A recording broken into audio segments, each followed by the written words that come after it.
CD, Right. so maybe, Bye. it's not a dinosaur thing. See ya.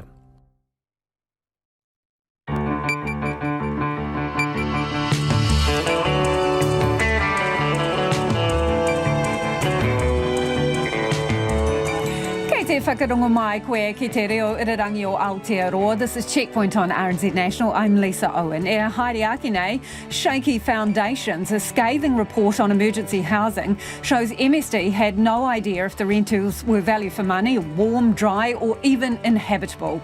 T-minus 7 hours till the virtual boundary around the supercity disappears and Aucklanders are free to travel with some T's and C's. The police explain exactly how the holiday checkpoints are going to work.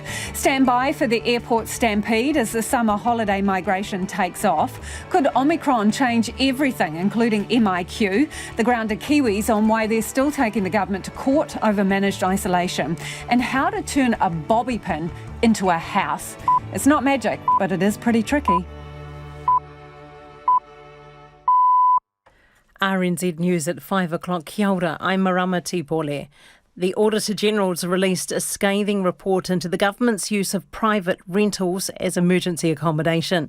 Between November 2017 and the end of June 2020, the Ministry for Social Development paid more than $37 million to private landlords and property management companies. The report says the ministry could not show it received value for money, nor did it monitor the quality of accommodation. Social Development Minister Carmel Sepuloni says she only found out private landlords were being paid above market rent after the practice had ended. I think the findings are fair and reasonable. I'm glad that MSD stopped the practice and it certainly gives them something to reflect on. I think even prior to this report coming out, MSD had learnt the hard way and I have confidence that they won't repeat that mistake. Meanwhile, the Police Minister has launched a personal attack against National's Deputy Leader in the House over emergency housing. Poto Williams had been answering a series of questions, defending a written response she gave in June about police data and reports relating to crime and violence in and around emergency accommodation. Nicola Willis asked how she could reconcile her answers that police don't systematically collect that data on a national basis with the existence of a number of reports prompting this response from Ms Williams. She has wanted to kick kāinga order kids out on the street. She fuels stereotypes about people in emergency housing, and now she wants to kill police after 2 years of sterling work that they have done in the COVID-19 response. Order. Member will resume her seat. The police say while they don't currently hold data that gives an accurate picture at a national level, that work did start some months ago. The Maori Council says it's clear the pandemic response has been tailored to Pākehā. Maori are now about 50% of all confirmed Delta cases, despite being only 16% of the population. There have been no confirmed cases in the Pākehā community for 2 days this week. The Council's National Secretary, Peter Fraser, says the data is what drove it to bring an urgent hearing into the COVID response to the Waitangi Tribunal last week. If we have a successful program, it needs to be successful for Māori. And we know that Māori have greater comorbidities and worse health status. We all know that. So if you have a successful program for Māori, you'll end up having a successful program for everybody. Peter Fraser says the COVID response has been very good overall, but the disparities cannot be ignored. An estimated 1,200 Aucklanders are expected to land in Queenstown tomorrow when the city's border opens for the first time in 4 months. Queenstown Airport Chief Executive Glenn Sowry says passenger numbers are expected to climb dramatically over summer. Between tomorrow, 15th of December, and the middle of January, we're expecting around 160,000 passengers will travel through Queenstown Airport, which will be a combination of visitors coming to enjoy the Southern Lakes and, of course, locals being able to get up to Auckland and elsewhere. Glenn Sowry says high vaccination rates, mask wearing and social distancing should help stop the virus spreading. Dozens of flights in and out of Wellington have been cancelled, delayed or diverted today due to technical issues with the airport's landing system.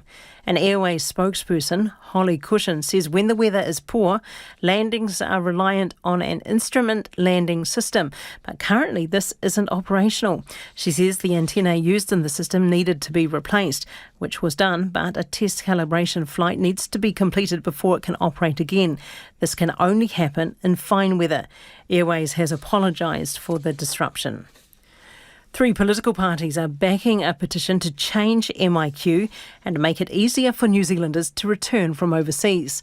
The petition, organised by grounded Kiwis, was handed to National MPs Chris Bishop and Erica Sanford, flanked by ACT Party leader David Seymour and Green Party MP Elizabeth Kerekere. It has almost 23,000 signatures. It's 4 minutes past 5. The former Ireland coach Joe Schmidt will replace Grant Fox on the All Blacks selection panel after the side's July international series against Ireland. Fox is stepping down after a decade in the role, with Schmidt joining coach Ian Foster and assistant coach John Plumtree on the panel. Schmidt coached Ireland for 6 years from 2013 to 2019, guiding them to their first ever win over the All Blacks and to 3 Six Nations titles. He took a break from coaching after the 2019 World Cup and has now returned home to New Zealand, taking up a part-time coaching role with the Blues. Our son, who's got a set of real challenges, having had a brain tumour as a young man and severe epilepsy that followed it, he has become really settled here. He's really well looked after by the local community, and so staying here made a lot of sense, and being involved in the All Blacks is something that is really exciting.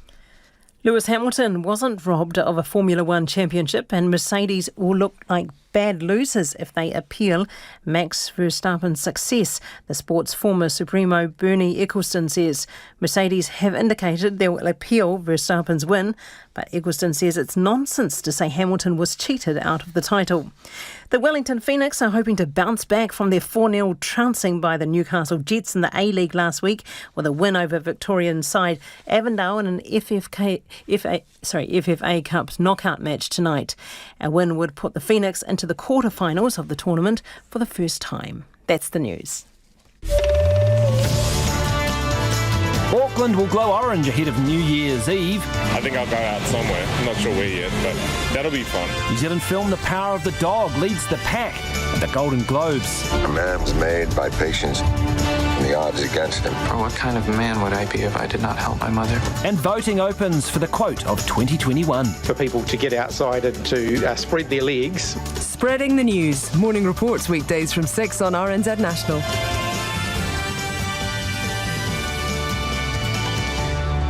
Now the short forecast from Met Service to midnight Wednesday. Well, it's looking pretty wet for most of Aotearoa. Northland to the Taranaki and Central High Country. Rain with some heavy falls. Turning to showers tomorrow morning and afternoon.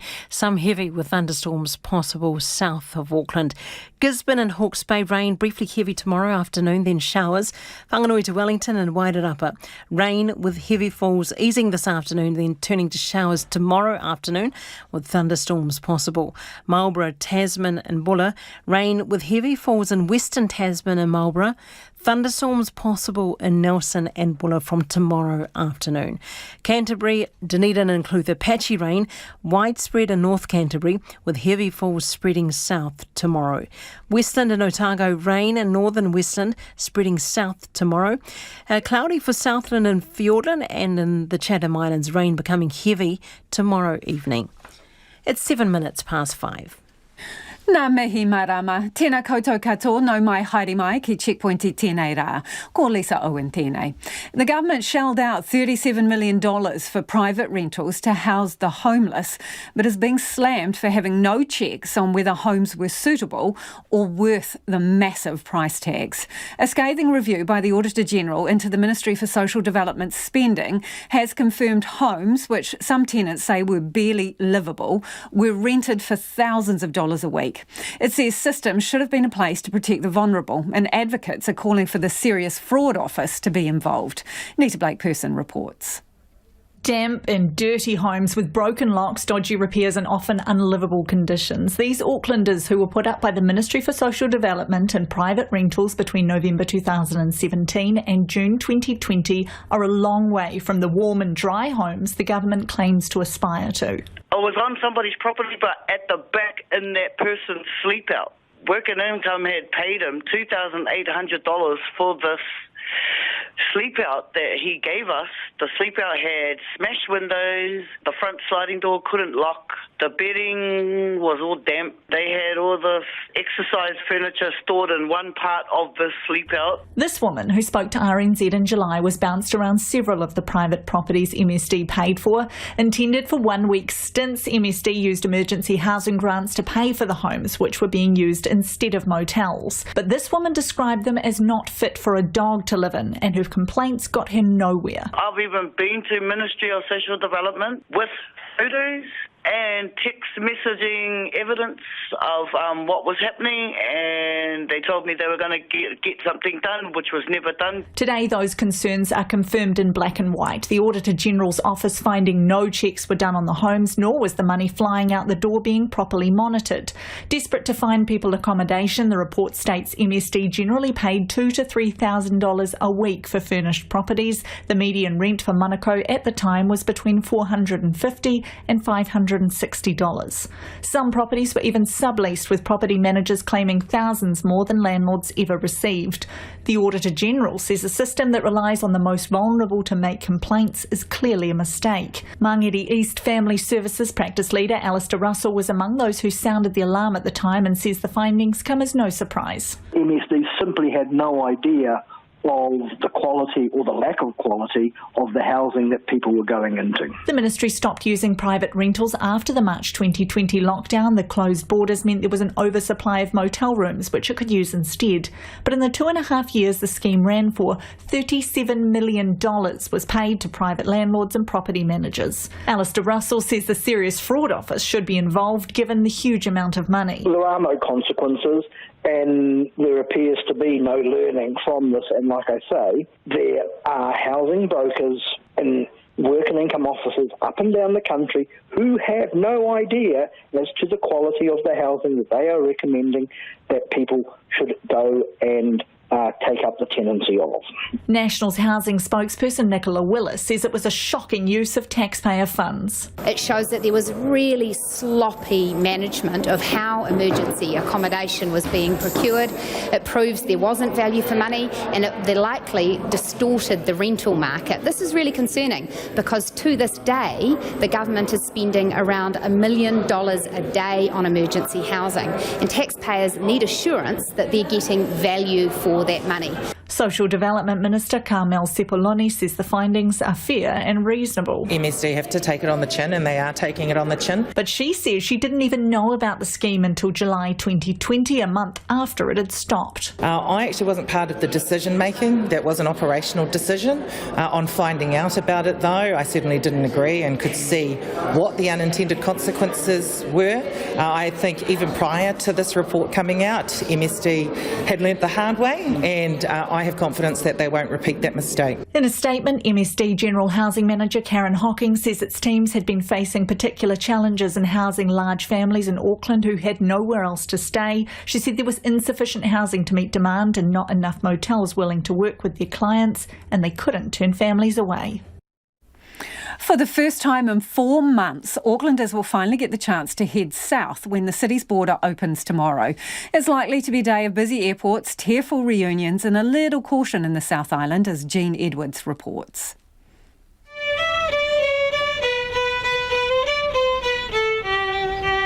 Santa Claus is coming to town, and he's not the only one. Aucklanders will start arriving on the mainland from tomorrow, and shoppers in Christchurch's Cashel Mall are looking forward to some special family reunions. We have family coming in the new year, and it's amazing that they can actually finally come down. All these things have been happening with the family and they haven't been able to come anywhere near it. So I think it's really exciting. I'm happy with it as long as I've been double jabbed, because I think family is the most important in these difficult times. And have you got someone coming down from Auckland to see you? Yes, the son is coming down on the 15th of January, but before they booked, They said, are we happy with them coming down and staying with us? And we discussed it and we are happy. But we won't do hugging and we'll do hand washing and masks. The sentiment's similar in Nelson, which is expecting an influx of summer tourists. Well, I think they've been locked up for long enough, and they've sort of, the ones that have got a high vaccination rate and that sort of thing, I think they actually deserve to be able to get out and travel around their country as well.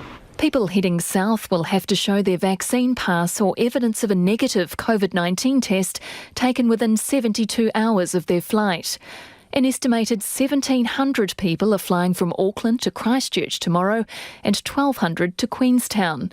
Queenstown Airport Chief Executive Glenn Sowry says passenger numbers are expected to climb dramatically over summer. Between tomorrow, 15th of December, and the middle of January, we're expecting around 160,000 passengers will travel through Queenstown Airport, which will be a combination of visitors coming to enjoy the Southern Lakes and, of course, locals being able to get up to Auckland and elsewhere to visit friends and family over the Christmas break.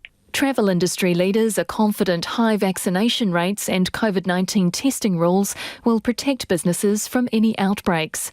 Hospitality New Zealand's Canterbury branch president Peter Morrison says they've found it tough without the Auckland corporate and tourist dollar. We certainly need it. Aucklanders make up 50% of our corporate market, let alone visiting friends and relatives. So we're aware that they've all got to be double vaccinated and all be tested. So thank goodness we're getting back to a bit of normality. Cantabrians like Will McLaughlin have a lot of sympathy for struggling small businesses. At some point, you've got to get back to normality. I mean, we have been in a pandemic for the last 2 years, but we're vaccinated now and the rest of the world's getting on with it and we're kind of falling behind, and it's having impact on, small businesses. And, you look at Queenstown and other small areas like Akaroa and all that kind of stuff. I think you've just got to get on with it and let people move around. Summer holiday makers are being urged to get to the airport early and be patient while staff do extra COVID-19 checks. It is 5:15. You're with Checkpoint on RNZ National. Kia ora rawatu mo te whakarongo mai e haere aki nei. We'll have more on what to expect at the airport as the summer migration takes off. So from 11:59pm tonight, the gates to the supercity will fly open, metaphorically at least. Police, along with Te Tai Tokerau Border Control, will be staffing 2 checkpoints south of Whangarei on State Highway 1 at Uretiti and the second on State Highway 12 near Mangatoroto, with the focus on northbound traffic only. So how exactly is it going to work during the peak summer migration? Well, joining me now is the Northland District Commander, Superintendent Tony Hill. Kia ora. Hi, how are you? I'm very well, thanks. Tell us, will you guys be on deck from 11:59pm tonight at those 2 checkpoints? Yes, we will. In fact, we'll be there a little bit earlier than that, so we've got some crossover between the two. OK, so some of the basics that people want to know. Will you be stopping every car? No, that's not our intention to stop every car, and we don't think that's realistic, but we do want to try and stop every car that's coming out of Auckland just to check they are complying with the notice. How will you know which cars are from Auckland? Well, we're going to let things like trucks and buses, obviously what looks like essential services, drive straight on by, and we're going to pull people in that look like they might be coming to Northland to holiday. So the typical thing was they're towing a caravan, towing the boat or a trailer, loaded up. Other cars where it's obviously there's quite a few people in it, then we'll stop and have a talk to them. And where there's time, we'll stop and talk to, even small numbers of occupants in cars as well, just asking them where they're from, and if they're from Auckland, we just want to check they're complying with the notice in terms of, are they double vaccinated or have they have a negative test in the last 72 hours? So you're looking for cars that kind of smack of Auckland, are you? I know that doesn't sound very nice, does it? But I suppose we're looking for people who are coming out. The obvious signs that they may be coming to holiday in Northland or visit to Northland. OK, so are you going to scan vaccination passes, or are you going to ask to see them, or how will you exactly proceed? Well, we would ideally we will scan the passes if we can, and it'll be a little bit of this will be just seeing how we go on the day. Some of these, as we set up, we're getting better and better at setting up these checkpoints, but they can be quite clunky on the first day. So if possible, we will scan everyone, but sometimes we find that these things are a little bit hard to get going first. But once we get into our rhythm, we'll try and scan and check as much as we can. How realistic is that, right? So you want to stop potentially every single car that is a holiday maker. We know that that area of the world potentially gets about 50,000 visitors. So, I mean, what is this actually going to look like in practical terms on the ground? How long are people going to have to wait? How realistic is it? Well, I think it's quite realistic. So, well, I know whilst in past years we get 50,000 visitors a year, they don't all arrive on one day. So our best modelling we've done with Waka Kotahi suggests that we're going to see somewhere between 7,000 to 12,000 vehicles across that site. Now, I'm predominantly talking about Eurocity, which is just south of Whangarei on State Highway 1. So that's the sort of transport traffic numbers that we're expecting to see there. We think so, Superintendent, just to be clear, because you just dropped out a little bit there, when you say 7,000 to 12,000 vehicles, are you saying per day or over what? Per day. That is still a hell of a lot of vehicles, right? So when you say that you are committing to, no unreasonable delays, what do you think is a reasonable delay? How much longer is it going to take people to get to their destination, adding in a checkpoint? Well, we'll be adding into that the road safety part of that. So at this stage, it's really hard to determine what unreasonable is. But once the team get going, and as I said, the first 24 hours can be a bit clunky with these things. But once we get going on the day and see how our process times are like, what traffic delay looks like, it's not our intention to hold people up, but we also want to make sure that Northland's safe as well. And the best way we can do that is by checking as many as we can as they come through. Really hard to determine exact numbers at this stage. Yeah, so how far back would the traffic tail have to go before you considered that unreasonable? A K? 2 Ks? No, I can't really be drawn into a figure about exactly what it is. It really is requiring on the team on the day to say, hey, look, it's, the traffic's aren't being stopped unreasonably too long. I think the tail's getting too long. We'll let it clear. But our intention, as I said right from the start, we want to try and check as many as we possibly can. If people don't have the correct documentation, will they be able to do a rapid test to pass through? So we're not intending to have testing on the site, so that we might be able to send them back to somewhere to get a negative test from there. So that's not our intention. We don't want to provide those services on the line. So on average, how long do you reckon a stop would take? A stop and check, how long? So we've done a bunch of modelling and others have as well. We're hoping that we could possibly do one of those in under a minute, but I've heard of other models we're talking about. So it could be 2 or 3 minutes if people don't have the correct documentation or evidence on board. But we have different systems and processes in place that if people aren't prepared to provide that evidence, we can get to go and stop in another location where we'll spend a little bit more time with them. But our intent is about making sure that we get traffic to flow as smoothly as we possibly can, at the same time as trying to keep Northland safe. So what's the deal with locals, right? So you gave out these stickers and there didn't seem to be enough. So what's the deal with the stickers? Well, the stickers was a bit of a pragmatic idea by some of our local staff, and they were just trying to come up with ways to actually enable their communities to get through. And these are the people who are travelling through there every day to travel into Whangarei or further north for work. And they were just trying to give them some pragmatic solutions on how to get through there. But if people can just bring some form of proof of where they live, then they'll transition through there really quickly as well. So how does that work with people who've got batches? They can bring proof like a rates bill, but they're not residents. No, we'll be looking for proof of where you actually live, not somewhere where you might have your batch. So, we ask people that if they're coming through and they are coming from Auckland, just be really honest and genuine with us. We don't want to spend any more time on this because we think we're having people trying to pull the wool over our eyes. So what counts as proof of residence? Superintendent, what counts as proof of residence then? So is that a bill or or something similar? Because again, that creates the problem of differentiating between batch owners and holiday makers and genuine locals as such. Well, we'd like to see something that's established where you live. And if you're living in Waipu or somewhere like that, so bank statements or something where you're getting documents sent to your address are more likely than a rates bill or something of the nature. So a bank statement, anything else that you will accept as proof of your residential address?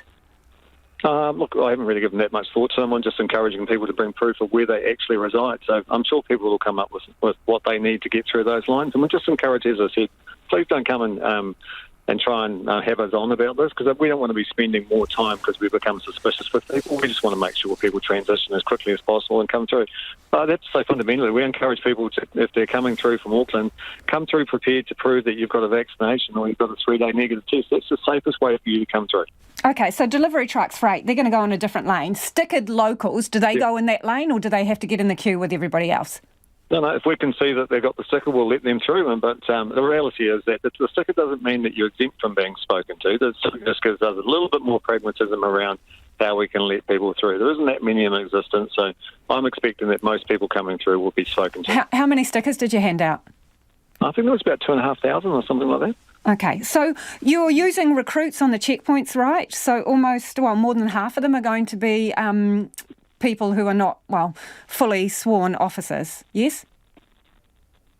So we've got a mix of how that'll work, and they might be coming later in the deployment as well. Most of the staff are going to start there are sworn constables or of a higher rank. So, and then later on in the deployment of this, we may see the recruits turn up, but I'm not sure they're coming straight from the sale. I can't say sorry.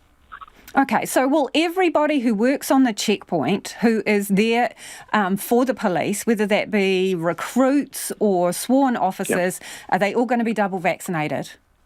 Yes, they are. Okay. Can you give us a guarantee here that this is going to go smoothly? Because a lot of people will be listening to this thinking, that looks like a recipe for disaster. Well, all I can tell you is that our people have done this time and time before, and as I said to you, sometimes these are a little clunky to start with, but we get into rhythm quite quickly on these, and they will be smooth. I can't guarantee that it won't be delayed, and I ask people to be prepared to be delayed, but we will try and make that speed not unreasonable and as smooth as possible. And I apologise in advance if people are held up. But you can't put a number on what's unreasonable, no, Superintendent? No. Okay. Appreciate your time. Best of luck. That is Northland District Commander Superintendent Tony Hill. Homai o whakaro, would love your feedback on this one. Nō reira anei na kaupapa mō te hōtaka nei. So, there's going to be checks. They're going to try and stop every Aucklander. They're going to be profiling your car, it sounds like. What do you make of that? Do get in touch. Pātui mai. Text us on 2101, tweet us at Checkpoint RNZ or email checkpoint@rnz.co.nz. No unreasonable delays, the superintendent says. What do you reckon is reasonable? What's unreasonable? Do get in touch.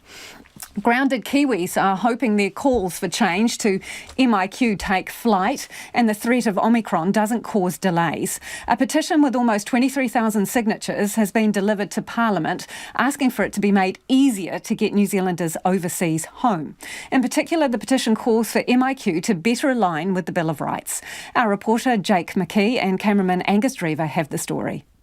Thousands of New Zealanders, to the tune of 22,888, want the MIQ system to change and be easier to access. Yvonne Linsky has family in the UK and Australia who missed their mother's 90th birthday last year.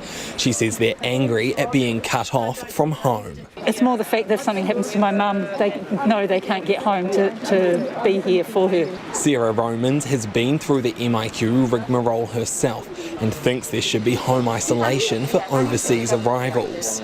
I was double vaccinated before I left in July, so I was the ideal candidate to come home. I live alone. National's COVID-19 spokesperson Chris Bishop called MIQ a lottery of human misery when he was handed the petition this morning. It is legally dubious, it is morally wrong, and the sooner we can end MIQ, the better. Border changes are set to start next month, with New Zealanders travelling from Australia set to skip MIQ. Chris Bishop is aware of the threat of the Omicron variant, but hopes the government doesn't backtrack on the opening dates. We can't remain the hermit kingdom forever, is the point. We have to start reconnecting to the world. National's immigration spokesperson Erica Stanford says people overseas recognise a risk-based approach is still needed. I guess they're sitting overseas looking at Aucklanders who can travel the country where they can't get home, and I think that's where they're really aggrieved and upset and anxious. The petition also has the support of ACT and the Greens, with David Seymour and Elizabeth Ketiketi standing alongside National this morning. We've had an abundance of caution in our COVID response. Where is the abundance of kindness for these people? This must stop.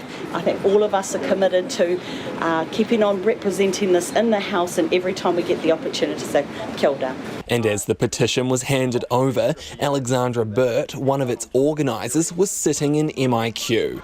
She thinks some people frame COVID-19 at the border as an us and them issue. Those overseas seen as the infectors, those in New Zealand the protectors. But we are 100% against that approach. We are all New Zealanders. We say we're all part of the team of 6 million. It's not a team of 5 million, and we're all working together to achieve the same aim. It's about getting people home in a safe way. COVID-19 Response Minister Chris Hipkins says the government hears people's concerns about the effect of border restrictions, but he's reminding people they've also been key to the outcomes of New Zealand's pandemic response. We're trying to provide as much certainty as we can in a very uncertain environment. The global pandemic hasn't finished, and there are still a few twists and turns in the road ahead, and we will work as hard as we can to provide certainty to those families who have been separated by the border restrictions. Chris Hipkins says MIQ settings can be recalibrated based on risk, but it's January and not Christmas before Kiwis can come home to their nest. And joining me now is lawyer and Grounded Kiwi spokesperson Alexandra Burt, who is currently in MIQ. Kia ora, Alexandra. How many cracks did it take you to get your spot in MIQ? Kia ora, Lisa. It took us 6 failed attempts before on the 7th we eventually were able to get a spot to come home. Right, so this petition, well, you've got skin in the game, so to speak. I mean, what do you hope it is going to achieve, given the government has already announced its kind of 3-step process to change MIQ next year? What more do you want to achieve? So I think that there's a couple of things there. So one is about the fact that while we have these announcements of these future changes, there is, as we've just heard, uncertainty about whether or not these changes will indeed go ahead. And so it's definitely not a case of MIQ is over yet, or the border restrictions will definitely ease. We've got an indication that there may be some change, but this change hasn't happened yet. And there are still thousands of Kiwis across the globe who are stuck in their current location, unable to get back, people that are still entering the lottery, some people that have entered 10 plus lotteries and have remained unsuccessful every time, because it is down to chance each time, and every time you have just as much chance of getting a spot or missing out again.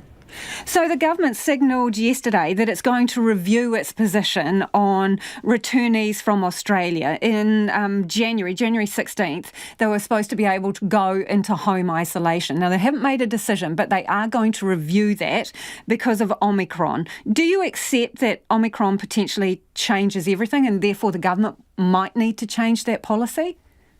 So, I think it's probably too early to say that it changes everything. I think it's a case of waiting and seeing what the scientific evidence is suggesting about Omicron and looking at where people are returning from, what is the risk that they may pose based on their individual status, levers like vaccination status and country of departure, which are things to date that haven't been part of the risk assessment for MIQ. It's been a fairly blunt instrument. This is the border policy and everyone who comes back has the same approach. But what we're seeing, and we have seen for months, is that not every individual poses the same level of risk. So it would be, if there were to be changes, it would need to be proportionate to the risk that was posed, and taking into account the fact we now have things like increased testing capability, and a great vast majority of returnees are also fully vaccinated. I know you've been in MIQ for the last 24 hours, but I'm wondering, those comments from the government yesterday about the review around Australia, are they already causing ripples of nervousness among people who may have already travelled? Absolutely, and that's definitely what we're seeing in our group. Today there's been a vast number of posts about people saying, I'm in Australia, I was planning on coming back, I hadn't been entering the lotteries, I'm now going to start entering them, particularly based on an interview yesterday where Chris Hipkins said something along the lines of, I wouldn't tell people not to enter, so everyone is taking that as well we should. So I think what we're going to see in the next lottery is a significantly increased number of people entering that again. So the legal challenge to MIQ, is it worth pushing ahead? Absolutely, and I think these latest announcements just show or these latest sort of indicators of potentially reviewing the border show that it is more important than ever. The COVID-19 pandemic is not over yet, and we need to ensure that while the border is an important protection for New Zealand, that it also protects the rights of New Zealand citizens, and the way that it is implemented as a management policy does protect also the rights of citizens returning. And I think it's important that the court has an opportunity to review that and to consider the way that MIQ has been managed, the way that the lottery model operates. Is it fair that New Zealanders' right to return is left to a random game of chance, essentially? I note that you have opened up your call for donations again, having achieved your initial goal for funding the legal action. What's going on? So we reopened the crowdfunding today. So initially when we went out, we sought $70,000 to cover our legal costs, with the proviso that we may need to come back at a later date to seek more. But we didn't want, because no refunds are available via the platform, we didn't want to seek more than we needed at that stage. Due to the sort of ongoing nature of the case and complexities that have arisen along the way, particularly in respect of maintaining our urgent hearing date of the 25th and 26th of January, there has been significant extra legal expense required. So we're now seeking additional legal costs to make sure that we can indeed bring this case to trial. Alexandra, is that code for the government is pushing back hard against your legal action? So, yeah, I'm a bit limited in what I can say in that regard because it is in the context of live litigation. So I can't say too much more about the specifics. But yes, we are fighting very hard, and we want this case to be heard, and we want it to be heard at the end of January. So we're doing everything we can to ensure that happens. Appreciate you joining us this evening. That is Alexandra Burt, who's from Grounded Kiwis, also a lawyer. She's currently in MIQ.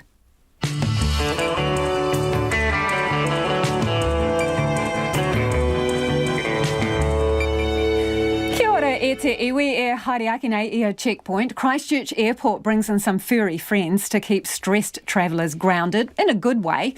Former Ireland coach Joe Schmidt joins the All Blacks Brains Trust as an independent selector. And how to pay for a house with a bobby pin. No bull. We'll tell you exactly how to do it. Homai o whakaro, we would love your feedback. Do get in touch about anything you've heard on the programme this evening, whether it's checkpoints, the ones up in Northland, or MIQ. We would love to hear your thoughts. Text us on 2101, tweet us at checkpointrnz, or you can email checkpoint@rnz.co.nz. It is time now for the headlines. Ko marama anō tēnei. Thank you, Lisa. The Social Development Minister says she only found out private landlords were being paid above market rent for emergency housing after the practice had ended. From November 2017 to the end of June 2020, the ministry paid more than $37 million to private landlords for often substandard accommodation. In a report out today, the Auditor General's Office says MSD could not show it received value for money and did not monitor the quality. Ms Sebuloni says the findings are fair and reasonable, and she's glad the ministry stopped paying private landlords. National, the Greens and ACT are backing a petition to change MIQ and make it easier for New Zealanders to return from overseas. The petition, organised by Grounded Kiwis, has almost 23,000 signatures. The COVID-19 Response Minister Chris Hipkins says he hears people's concerns, but the border restrictions have been key to the success of the pandemic response. The Maori Council says it's clear the pandemic response has been tailored to Pākehā. Maori now make up about 50% of all confirmed Delta cases, despite being only 16% of the population. There have been no confirmed cases in the Pākehā community for 2 days this week. The Council's National Secretary, Peter Fraser, says these figures prompted it to bring an urgent hearing into the COVID response to the Waitangi Tribunal last week. About 1,200 Aucklanders are expected to land in Queenstown tomorrow when the city's border opens for the first time in 4 months. Queenstown Airport Chief Executive Glenn Sari says passenger numbers are expected to climb dramatically over summer. Glenn Sari says high vaccination rates, mask wearing and social distancing should help stop the virus spreading. The Court of Appeal has agreed there is no good reason to exclude 16 and 17-year-olds from voting, but it has decided not to issue a declaration on what it described as an intensely political issue. The group, Make It 16, is likely to now apply to appeal to the Supreme Court. Those are the headlines. Our next news update is at 6. Kia ora rā e hoa no mai hoki mai. This is Checkpoint. Ko Lisa Owen tēnei. Ko taku hoa inainei. Ko Nona Peltier, who joins me in the studio to talk business. Air New Zealand, this is interesting, Nona. So Air New Zealand and the government have restructured their financing arrangement. They're getting quite the wodge of coin from the New Zealand taxpayer. Tell us about the details. Right, so people might remember that back in 2020 when we just entered into the COVID pandemic phase, the government offered Air New Zealand a $900 million debt facility so that they could see themselves through it. So a giant overdraft. Basically, yeah. And at some point, Air New Zealand said that they would do a capital raise to repay part of that. A capital raise is where you issue shares and you sell them on to whomever, and then you get that money and you pay back your debt. Very good idea, except that the market really didn't recover enough for the travel and tourism sector. In fact, things have got a little bit worse. So Air New Zealand back in August said that they were going to defer their planned capital raise for the first quarter of 2022. And now they've said, well, we need a bit more money. But we're going to restructure. So we're going to give you back some of the money in shares that are going to be non-voting shares. And you're going to give us an extra $500 million. $500 million. Yeah. So the government's giving them an extra $500 million over and above what they already gave them. And that's to see them through what comes, because there's still so much uncertainty. The Air New Zealand is still expecting to do a capital raise, still talking about doing it in the first quarter. But we talked to one of the analysts who've been following very closely, and this is a fellow, his name is Greg Smith. He's the head of retail at Devon Funds. What he had to say was that he thought it could push out much later than the first quarter of 2022, given that uncertainty, and this is what he had to say.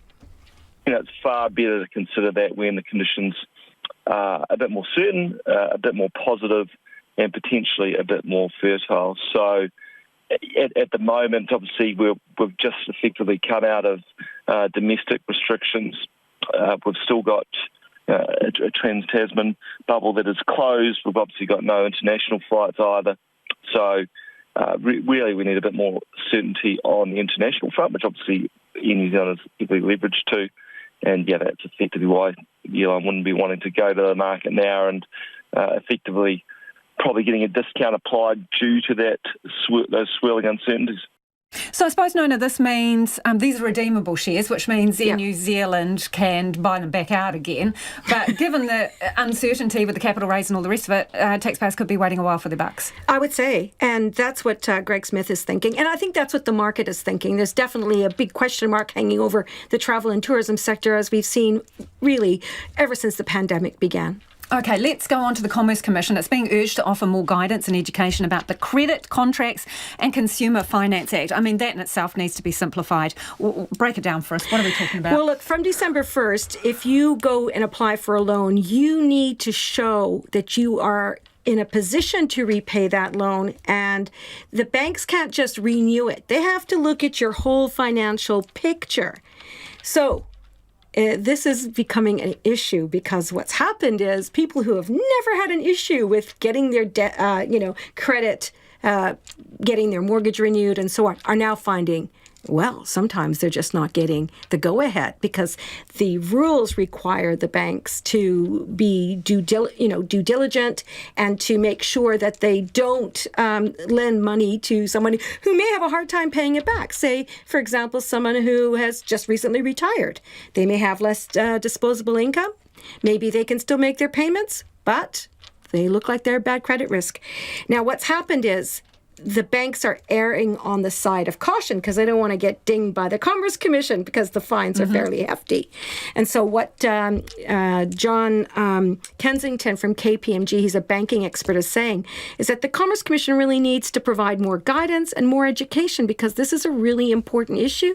People don't really understand what's going on. And every time they go to the bank to get a loan, even if it's a credit card, they're going to come across the same issue.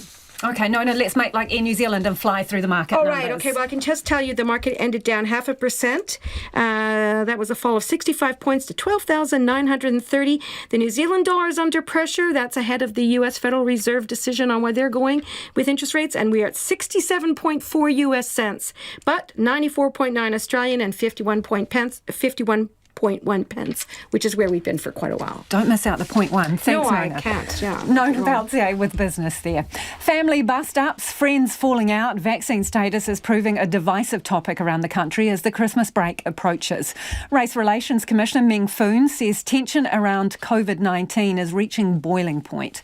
Meanwhile, the Human Rights Commission has launched a campaign aimed at dialing down hostility around the issue. So our reporter Nick Trubridge got curious and decided to ask Aucklanders about their attitudes towards the unvaccinated. The good old dinner table debate. Usually it's National versus Labour, maybe Blues versus Crusaders, or Crowded House versus Split Ends. But this Christmas, as you rip into that roast turkey, it could well be the vaxxed versus the unvaxxed, the rights of each, whether you're understanding or underwhelmed with those who have flagged Pfizer. I think it's not an understandable attitude to have. It's a selfish attitude. So Checkpoint hit the streets today, quizzing Aucklanders, kicking around a drizzly K road. The opinions here are as diverse as the street itself. Our first question is a simple one. How should we treat those who have made the decision not to get jabbed? First, the consequences camp, those who say there must be ramifications for those rejecting the vaccine. Unforgivable in our situation. Selfish.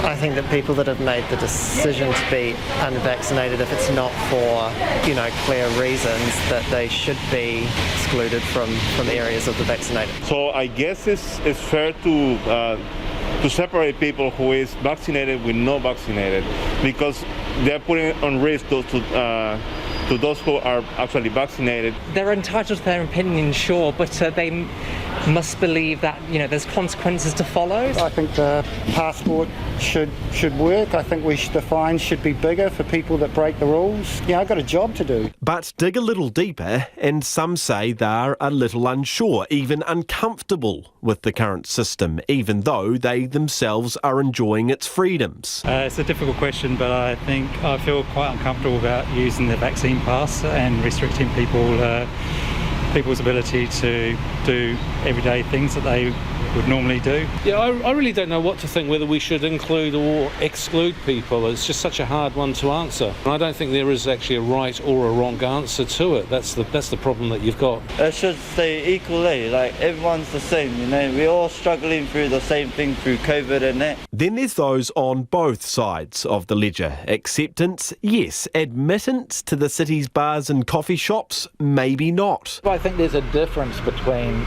things you're doing for the public good and things that are a freedom of choice, freedom of expression things. This is something that people just have to take on the chin. They're doing it for the benefit of the wider society. I don't think it's the wider society's job to punish these people. I think vitriol directed at these people is completely unhelpful. And forget the dinner table debate. Some Aucklanders tell us lines have already been drawn. I might just pace myself away from them just because I want to be safe myself, and I'm just caring about my family at the end of the day, that's all. I know a few people that have chosen to be not vaccinated, and we have had to have discussions around how we're going to interact going forward, and I know others that have had the hard conversation as well and have chosen not to see those people. We change the way we interact with them. Absolutely.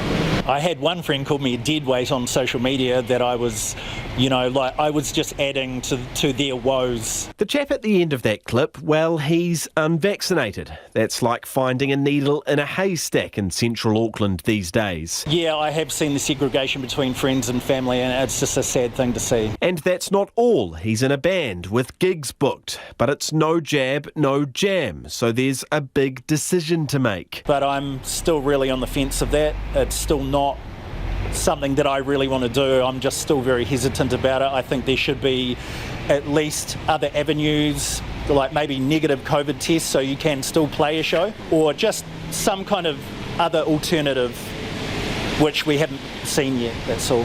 From friends to bandmates, the battle lines are being drawn, but he says there's a place he remains welcome. Mum has asked him to come home for Christmas.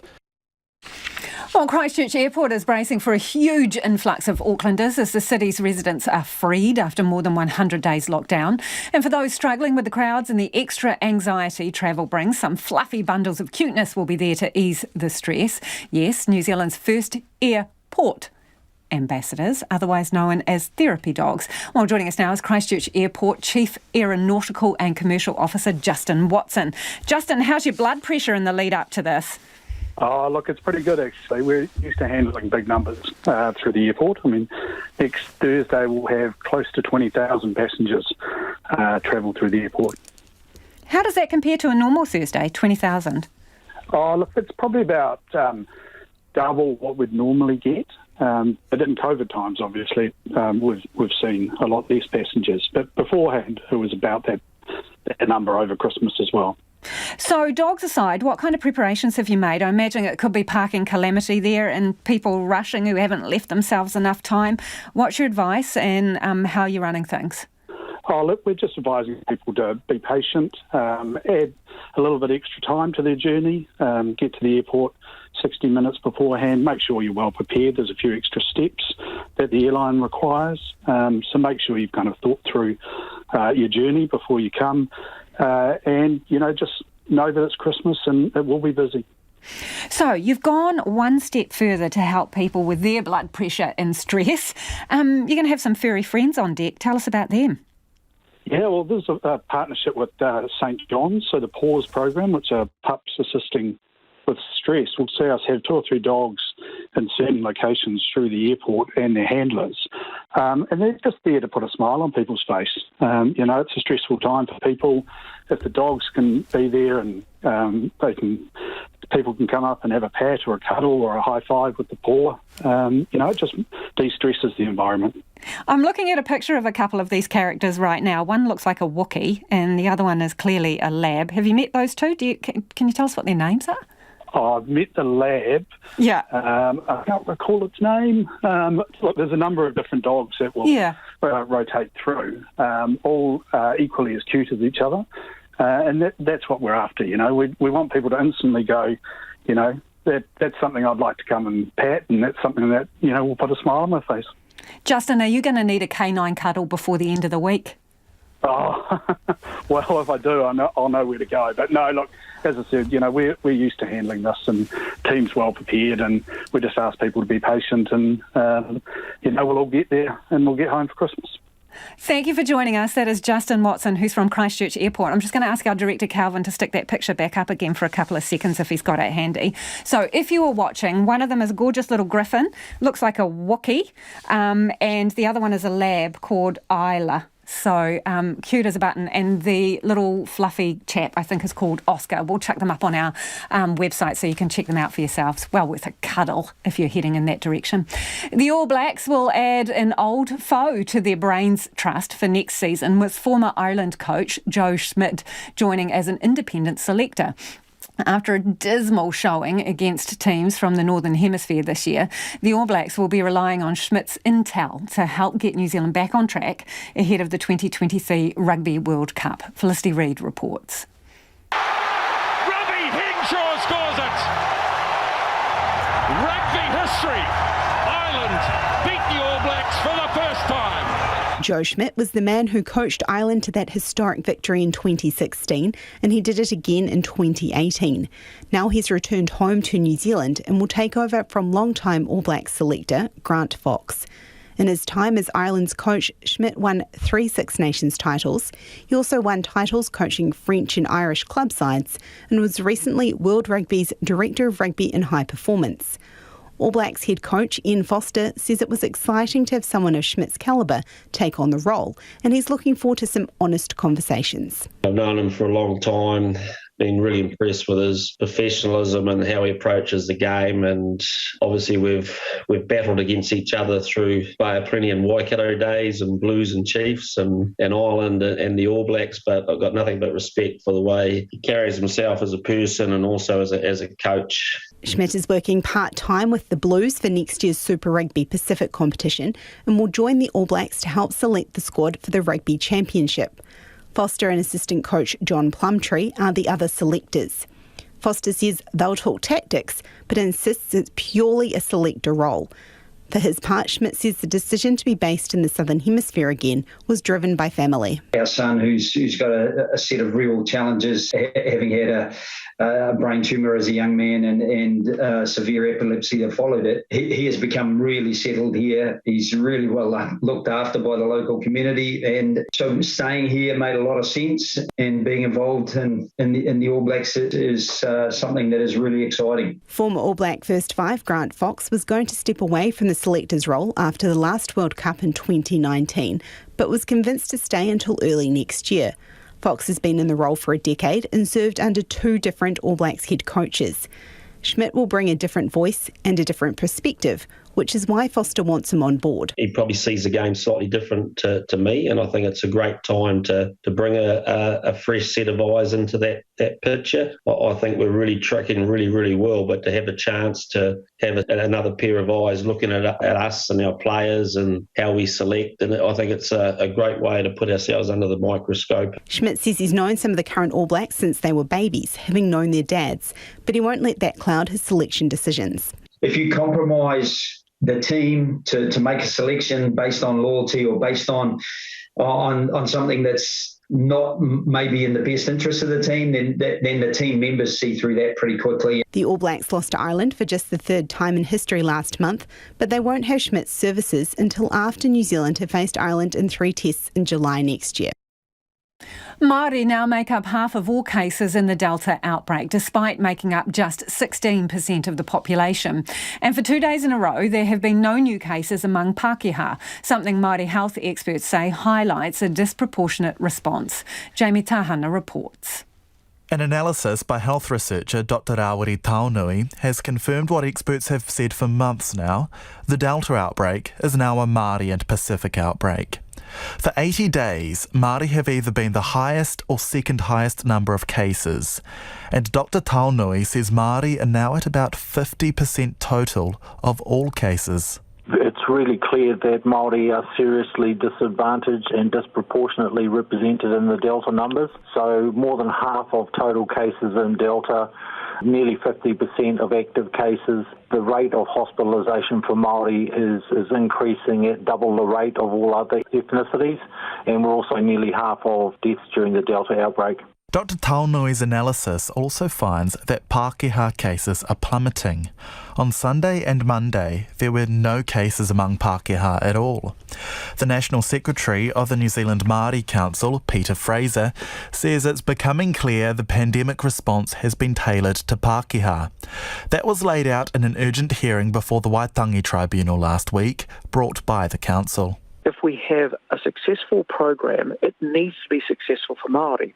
And we know that Māori have greater comorbidities and worse health status. We all know that. So if you have a successful program for Māori, you'll end up having a successful program for everybody. Both Peter Fraser and Rawiri Taunui say overall it's good that numbers are trending down and Māori vaccination rates are ticking up. 75% are now fully vaccinated. But they warn the removal of the Auckland border tonight will likely see Māori and Pacific cases rise again. Dr. Taunui says the government's overall strategy is probably right, but the easing is always premature for Māori. So Auckland going to level 3 led to a sequence of 70 days in a row where Māori were the highest cases. When Auckland went to level 3, step 2, cases went to 100 a day in the Māori community. So that's the real concern with the border opening up. The Associate Health Minister, Pēni Henare, says the figures are all the more motivation to keep driving up vaccination rates.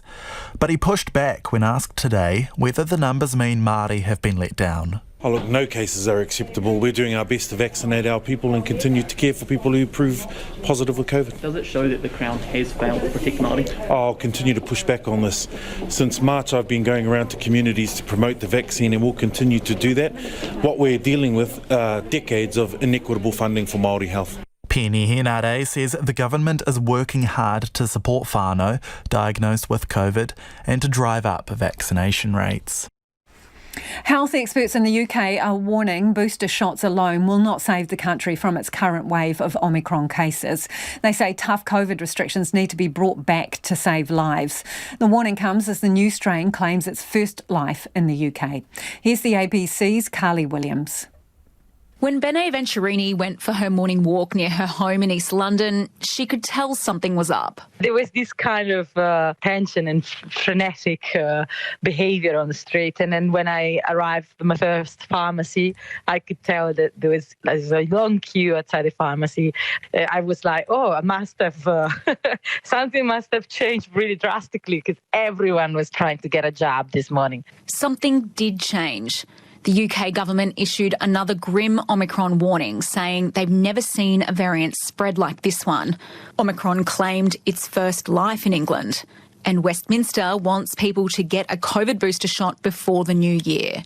So people in the UK turned out in droves to book their third jab. People, they want to get boosted, but you needed to book an appointment, and the booking system was struggling a little bit this morning. Walk-ins were not acceptable or available. I went online in the NHS website, and the website crashed, and then I kind of managed to get into a queue, and I got my next booster appointment for Saturday. Britain's Health Secretary Sajid Javid has warned Britain could face a high number of hospitalisations and overwhelm the health system. No variant of COVID-19 has spread this fast, and we expect it to become the dominant COVID-19 variant in the capital in the next 48 hours.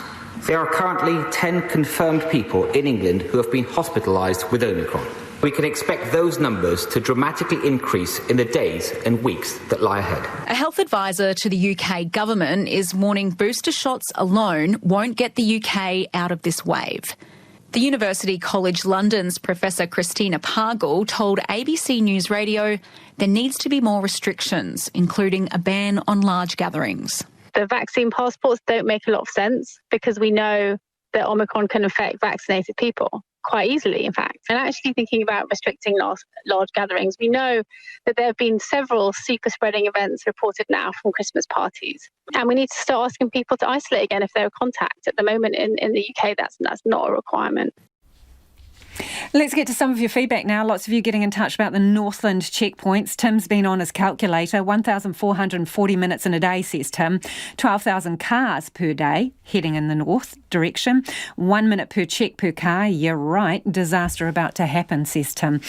Another person says, what a complete waste of our police resource. On the other hand, this listener reckons sounds like a great plan. Look after Northland. And this one sounds like an absolute shambles. RNZ News at 6 o'clock. Kia ora, I'm Marama Tipole. An Auckland housing advocate says the Serious Fraud Office should take a look at government spending on private rentals for emergency accommodation. Between November 2017 and June 2020, the Ministry for Social Development paid more than $37 million to private landlords and property managers. In a report out today, the Auditor General's Office says the Ministry could not prove value for money, nor did it monitor the quality of accommodation. Mangere East Family Services Practice Leader Alistair Russell says it's great the problems have been brought to light, but there needs to be consequences. There is no one facing any criminal charges for this, even though they were clearly stealing from the public purse. Again, it is something that no one wants to actually take further. The police are standing by past statements. They don't hold national data around emergency housing-related crime and violence, but that work is now underway. There's been debate at Parliament over whether relevant information is actually held by police and whether they and Minister Poto Williams have been completely transparent. Superintendent Eric Tibbett says some analysis has been done at local level, contained in insight reports, but they're now working with partner agencies to get a better picture nationwide. And whether or not there are themes that we can see occurring across the country, and if so, what opportunities have we got? And likewise, it may be that we can see best practice occurring in a location, and we can replicate best practice. Superintendent Tibbett says it's important to note when talking about crime in emergency motels, residents should not be demonised as often they're the victims. Officers carrying out spot checks of Auckland travellers from tomorrow will be looking for people who appear to be holiday makers. From midnight, people can leave Auckland if they have proof of full vaccination or have recently tested negative for COVID-19. The police will randomly check cars on roads out of the city and at 2 checkpoints in Northland near Urititi and Mongaturoto. Northland District Commander Tony Hill told Checkpoint officers will stop as many people as possible. He says they'll let trucks and freight through and people who appear to be locals. We're going to pull people in that look like they might be coming to Northland to holiday. So the typical thing was they're towing a caravan, towing the boat or a trailer, loaded up. Cars where it's obviously there's quite a few people in it, then we'll stop and have a talk to them. Tony Hill says people can carry proof of address to show they're locals rather than Aucklanders. 3 political parties are backing a petition to change MIQ and make it easier for New Zealanders to return from overseas. The petition, organised by the Grounded Kiwis group, was handed to National MPs Chris Bishop and Erica Stanford, flanked by ACT Party leader David Seymour and Green Party MP Elizabeth Kerekere. Erica Stanford, who's National's immigration spokesperson, says people overseas recognise a risk-based approach is needed. I guess they're sitting overseas looking at Aucklanders who can travel the country where they can't get home, and I think that's where they're really aggrieved and upset and anxious and depressed. The COVID-19 response minister says the government hears people's concerns about border restrictions, but they have also been key to the outcomes of New Zealand's pandemic response. The Canterbury DHB is investigating how a person was injected with a used needle while receiving their COVID vaccine. A person was vaccinated at the Christchurch Hospital campus with a needle that had previously been used on another person vaccinated on Friday last week. Tess Brunton has more. The Canterbury board says staff immediately advised the second person and took blood samples from both people. It has launched an investigation into how the incident happened while supporting those involved. The District Health Board says it will make any changes that could reduce the chance of this happening anywhere else. It's apologised to both people. 113 flights in and out of Wellington have been cancelled or delayed today due to technical issues with the airport's landing system. An airway spokesperson, Holly Cushion, says when the weather is poor, landings are reliant on an instrument landing system which isn't currently operational. A test on the system can happen only in fine weather. Met Service forecasts a break in the weather tomorrow afternoon. Larger planes arriving tomorrow morning from Auckland won't be affected as the system only helps smaller aircraft coming in from the regions. Christchurch Airport will have therapy dogs on hand for any holiday makers feeling their anxiety spike this Christmas. A huge influx of Aucklanders is expected in the Garden City. The airport's Chief Aeronautical and Commercial Officer, Justin Watson, told Checkpoint the furry friends make it the country's first airport, spelt PAWT. He says silly season's a stressful time for many even without COVID-19, and he hopes the therapy dogs will help bring some Christmas cheer. That's the news.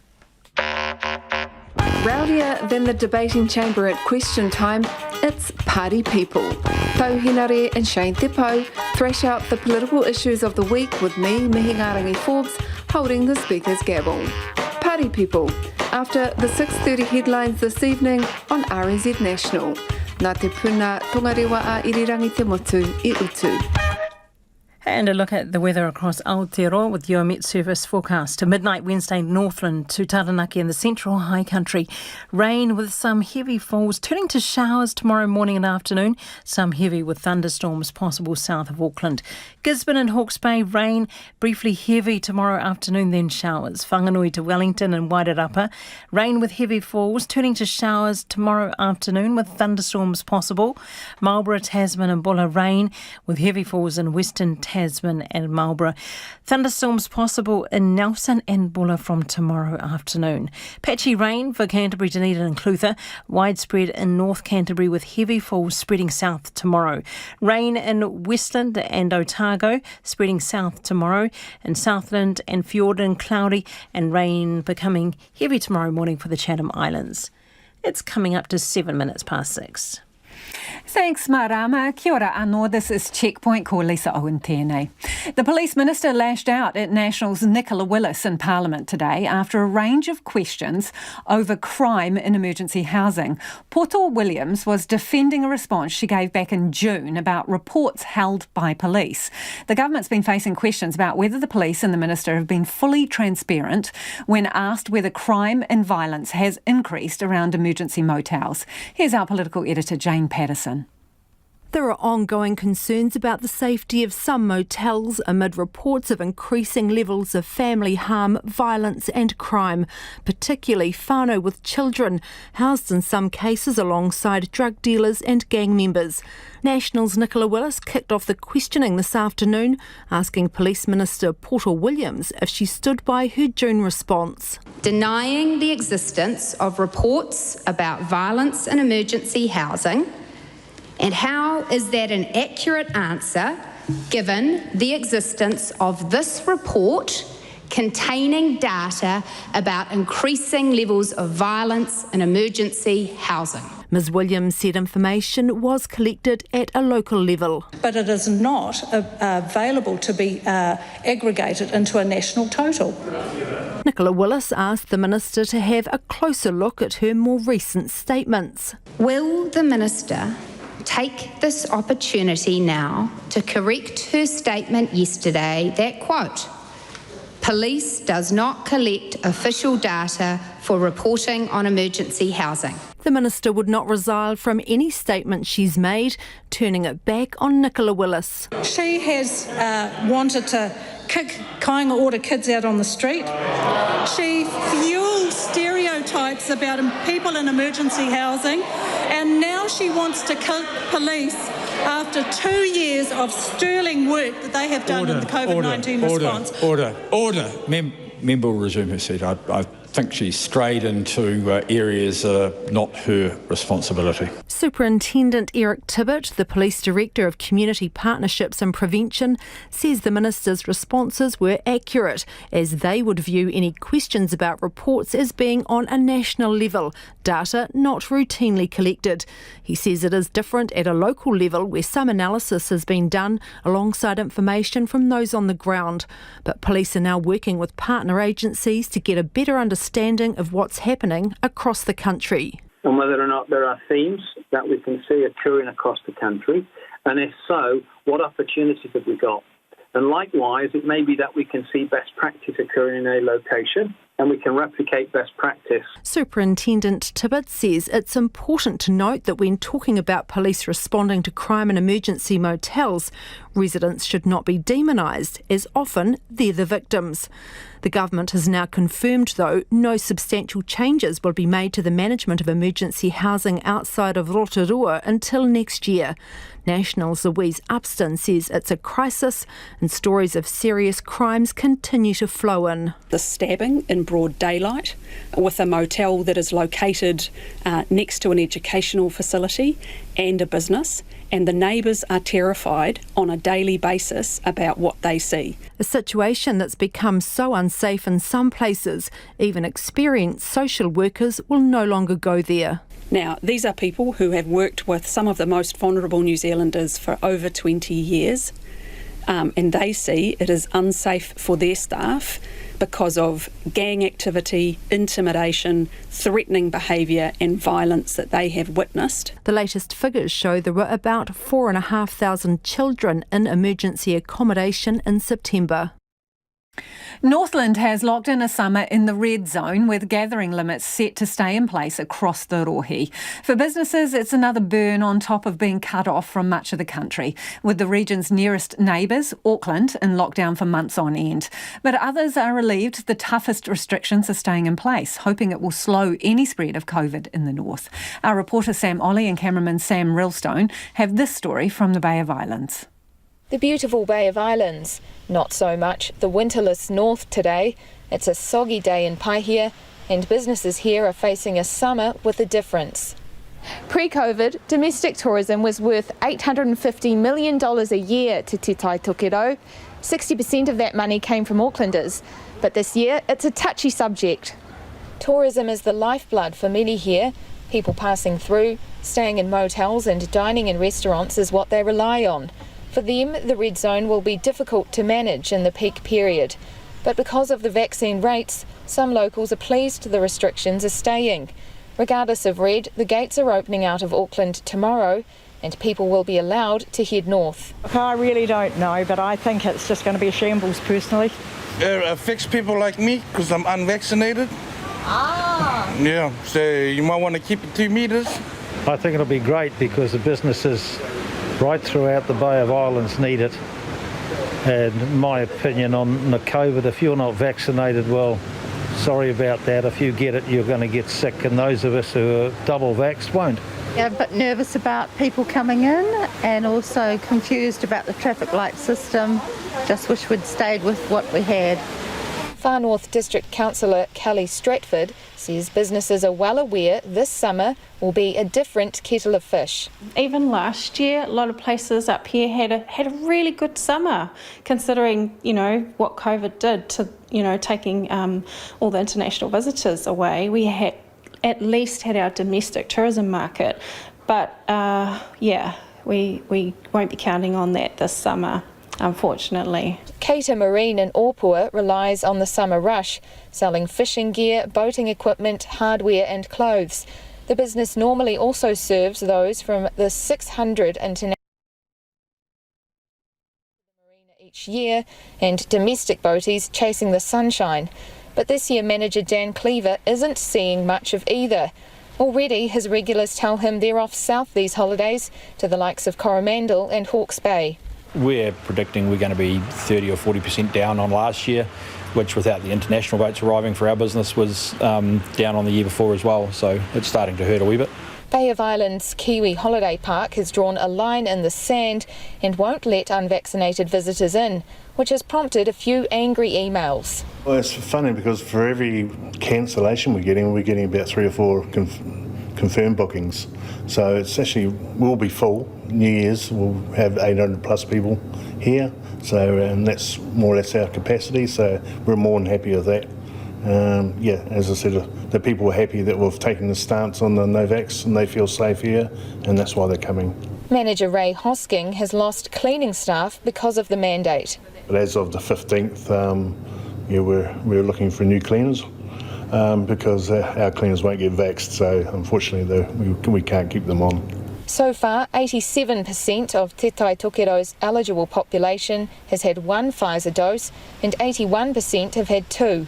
But the government has made it clear these numbers must be much higher for Northland to step out into the orange light. Cabinet won't make a call on that until mid-January, meaning people here have much of a long hot summer in red. And to some of your feedback, there's lots of it on the checkpoints in Northland. This listener says, what a complete waste of our police resources. Michelle from Whangarei says, we're going down to Auckland on Sunday, coming back Monday. We've got an Audi. Can we get a sticker? We will be stopped, says Michelle. Another listener says, we're in the middle of a pandemic. Things are not normal. Delays are inevitable. Stop whining. And on checkpoints, Bruce Ireland says, if you don't want to wait and be checked, don't travel. If you have to travel, be prepared for delays. It ain't that difficult to grasp, is it? Says Bruce. Nope, I get it. Loud and clear, Bruce. And this one from Ken, who says, I think it's reasonable to keep people in Tai Tokerau as safe as possible. It really doesn't matter how long holidaymakers are delayed. They should be prepared with the required documents to minimise the wait and be honest with police. We're dealing with a pandemic and people should be aware of this and expect to be inconvenienced at times. Thanks for that, Ken. And this one from Steve. I came south through the northern border on the 27th of November. Took 20 minutes to explain to an overzealous police sergeant that we were fully compliant and for him to allow us to proceed. A dozen cars pulled over each way and a bit of a shambles, says Steve. It is 6:15. You're with Checkpoint on RNZ National. We've all heard the stories about how soul-destroyingly difficult it is to get on the property ladder, but one Californian has apparently found a solution for her at least. 29-year-old Demi Skipper traded her way up from a bobby pin, yes, you heard right, a bobby pin to a house in a year and a half and 28 trades. Starting small, swapping the bobby pin for a set of earrings, moving up the commodity food chain, including a car, tractors, a specialty bike, diamonds. She finally got her house for nix. I think I've come to the conclusion that there is an item for everybody. So even the strangest, craziest item, somebody in the world will want it, and I just had to find the right people for the right item. It's kind of interesting, isn't it? Because it comes down to value in some ways, and I wonder, did people see real value in the items you were offering, or was there also an element of goodness in people where they kind of traded you above the value of the thing you were trying to offload? So there were 28 trades in total that got me to the house. The first 14, I didn't say anything about the Trade Me project or what I was doing, and was trying to get all the way until I could get to a house with no one realizing.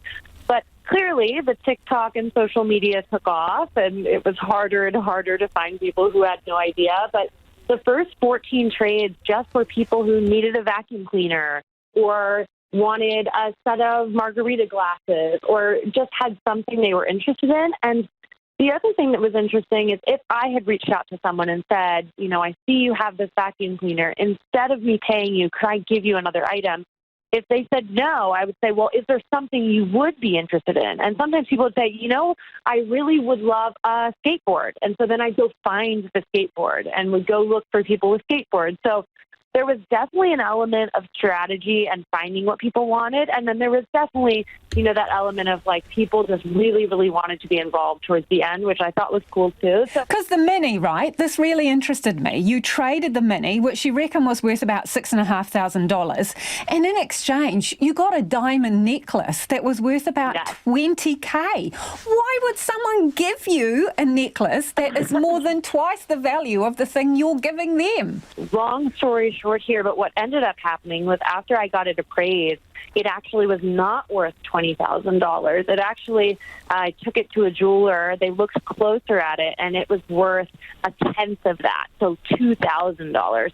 To be honest, when that happened, I walked out of the jewelry shop and almost cried. I was like, what do I do now? I just traded a woman a car, and now I'm back at a necklace. And I think it's those times where you're like, okay, I'm going to figure it out. And, you know, started from the $2,000 and went back up again. So you've got a day job, right? I'm wondering what this cost you, if not in real money. What did it cost you? Because you had to go to Canada. You took flights to collect things. So it wasn't, it's not free as such. Up until about trade, I don't know, 20 probably. I wasn't paying for nearly anything except for shipping of small items. So I felt really sort of strange if I were to trade someone and then say, oh, but you have to pay for the shipping. Up until trade 20, the shipping was like $1, $1.50, $2. So very, very small.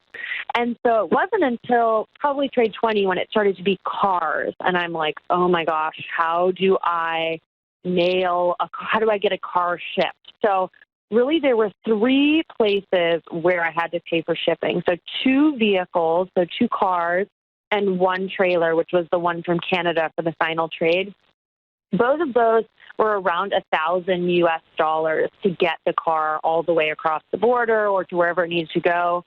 The lucky thing with my flights, which honestly I thought it was a scam, Volkswagen reached out about 6 months ago and said, we'd love to let you borrow a car. We've seen your journey. And I thought it was a joke. I honestly didn't even reply to the email until later, realizing it actually was Volkswagen and they actually had seen the videos, and I don't have a car of my own. So the entire trip to Canada, they paid for just to get me to the next trade. Tell us about the house. What condition is it in? What value do you reckon it's got? It was built in the 1950s.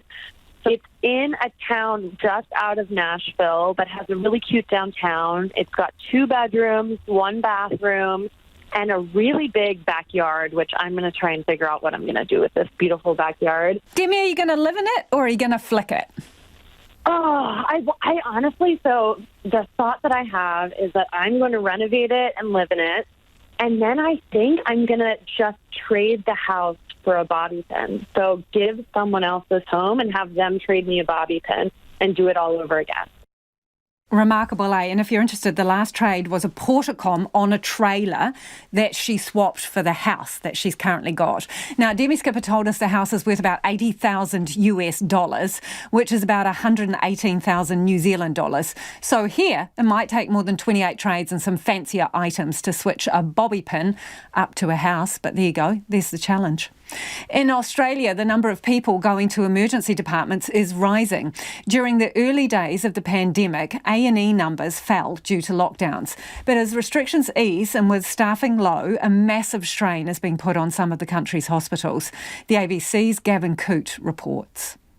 After almost 2 years on the front line of the COVID response, emergency physicians like Dr. Sarah Whitelaw are bracing for even busier times ahead. She's a representative to the federal branch of the Australian Medical Association. We've had people who haven't had leave for long stretches of periods of time, and the rest of the staff are all absolutely exhausted because they've been working effectively short-staffed but shouldering the same load. New figures by the Australian Institute of Health and Welfare back this up.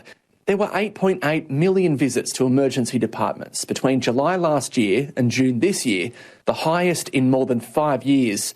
But in the early phase of the pandemic, admissions were actually down.